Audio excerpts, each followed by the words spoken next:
Matt Schlapp, former White House political director under President George W. Bush and chairman of the American Conservative Union, and Marianne Marsh, former senior advisor to Secretary John Kerry. Welcome to both of you. Good morning to you. Matt, let me start with you. What's the impact of this, potentially?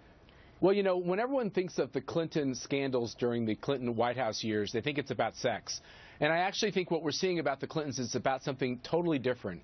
It's about them having a separate set of rules or not having to follow the rules. And there are basic questions of character, not just in covering up infidelities and the rest of these questions, but in how they treated others and how they treated themselves, treated their colleagues. When I came into the White House right after that 2000 election, I had Secret Service agents and White House staff relay similar types of stories. It's how they roll, and the American people should know it.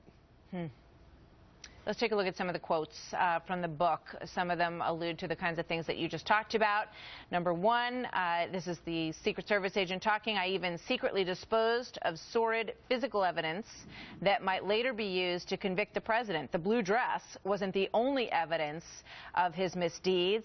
He goes on to say, sure enough, there was a box containing a light blue vase, and he's talking about a time when he claims that Hillary Clinton slung this vase across the room and smashed it to bits. He says the rumors were true, and he also goes on to talk about a shiner, a real live, put a stake on it, black eye that he says Bill Clinton was walking around the White House with after a particularly difficult argument. Marianne, what do you make of all this? I think this book is just one more example of where this campaign's going, which is straight to the gutter.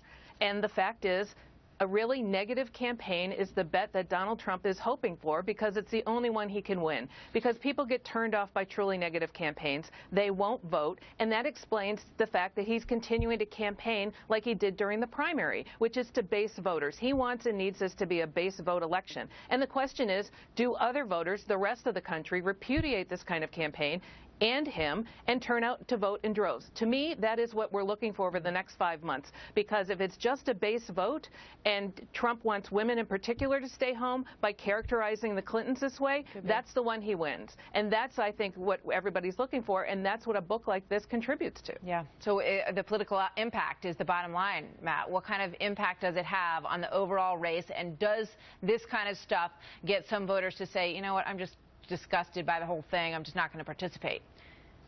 Yeah, I think, but I also think voters benefit from knowing more information. And I know everyone wants to talk about Trump and Trump's campaign, but Trump has nothing to do with this book.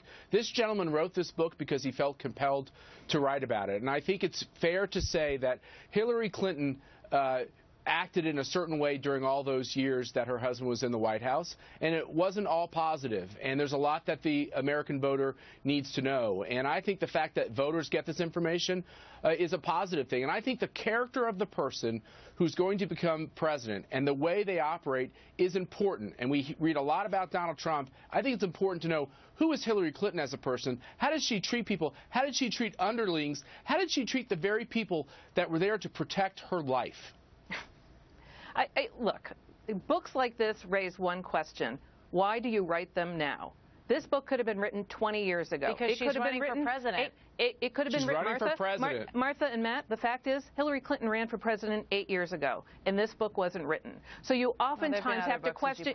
There have been lots of books, and Hillary Clinton has been discussed in many different ways for decades. So then it says, for people who don't like the Clintons, this just reinforces it. For people who do, they don't believe it. And I think for the rest of the country who has yet not decided where they're going to go in this election, it won't be that big a factor. But it will drive this campaign deeper into the gutter than it already is, with 5 months to go. And I think that in particular is exactly the kind of thing we should reject in politics today. Some would say, you know, these activities and these stories are out there, and, you know, whether it's being driven into the gutter or the reality of some of these stories, put it there.